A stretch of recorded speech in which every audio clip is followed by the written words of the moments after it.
I think this is one of my favourite milk jugs that we've listed so far this year, and we're through to October already, so that's saying something. It's made by Rockingham. It's around 1820s to 1830s, and all we know about the pattern is that the decorators mark this 3666. It's part of a tea service that we are listing, and just look at this beauty. I mean, if you want Rococo, splendour and imperial gilt design and decoration, look at the detailing in that handle. I mean, they could have just stuck a handle on a milk jug, couldn't you? But look at the way this rotates round, interlocks with this ribbons down onto this floral flourish, so beautifully decorated by the gilt decorators.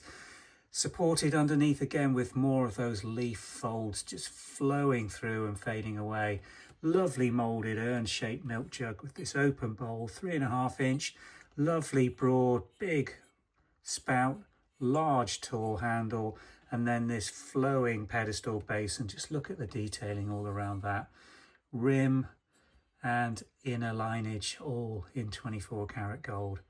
Rib mouldings coming up on the outer side. This is all palpably moulded, all these little swags coming down here, not just painted but they're relief moulded.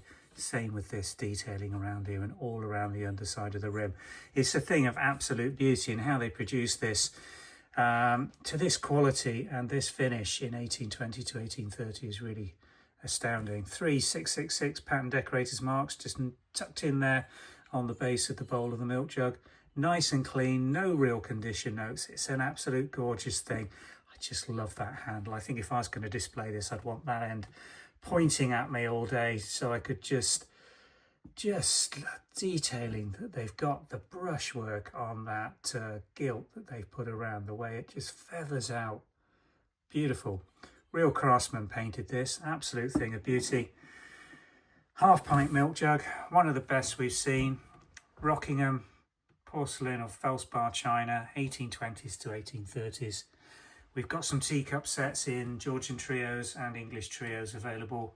Some cake plates, I think, and I think there's a teapot with a little bit of damage on it, but still worth having because of the rarity and interest value in this type of set. Absolutely gorgeous to use and display. Thanks for watching.